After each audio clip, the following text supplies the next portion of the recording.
নমস্কার, আবহাওয়া কেন্দ্র আগরতলা থেকে প্রচারিত ত্রিপুরা দৈনিক আবহাওয়া বার্তায় আমি সৌম্য সাহা আপনাদের সবাইকে স্বাগত জানাচ্ছি।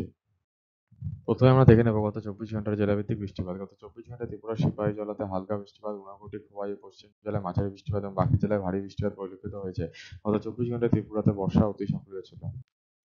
গত 24 ঘন্টার তাপমাত্রার দৃশ্যপট। উপরোক্ত তথ্য অনুসারে আজ সকালে সর্বোচ্চ তাপমাত্রা ত্রিপুরার সব জেলায় স্বাভাবিকের চেয়ে কম ছিল। গতকাল সর্বোচ্চ তাপমাত্রা রেকর্ড করা হয়েছে 29.5 ডিগ্রি সেন্টিগ্রেড আগরতলাতে। উপলব্ধ তথ্য অনুসারে আজ সকালে সর্বনিম্ন তাপমাত্রা ত্রিপুরার সব জেলায় স্বাভাবিকের কাছাকাছি ছিল। আজ সকালে ত্রিপুরার সর্বনিম্ন তাপমাত্রা রেকর্ড করা হয়েছে 21.0 ডিগ্রি সেন্টিগ্রেড কমলপুরে। আগামী 24 ঘন্টার জন্য আবহাওয়ার আভাস। বৃষ্টিপাত। আগামী 24 ঘন্টায় ত্রিপুরার সব জেলায় অনেক জায়গায় বৃষ্টিপাতের সম্ভাবনা রয়েছে। সতর্কতা। ত্রিপুরার সব জেলায় বজ্রপাত সহ বৃষ্টিপাত এবং তার সাথে ঊনকোটি, উত্তর ও ধলাই জেলায় ভারী বৃষ্টিপাতের সম্ভাবনা রয়েছে। আগামী 24 ঘন্টার জন্য তাপমাত্রার আভাস। সর্বোচ্চ তাপমাত্রা 29 থেকে 33 ডিগ্রি সেন্টিগ্রেডের মধ্যে, যা স্বাভাবিক বা তার থেকে কম, এবং সর্বনিম্ন তাপমাত্রা 24 থেকে 27 ডিগ্রি সেন্টিগ্রেডের মধ্যে, যা স্বাভাবিক বা তার থেকে বেশি থাকার সম্ভাবনা রয়েছে।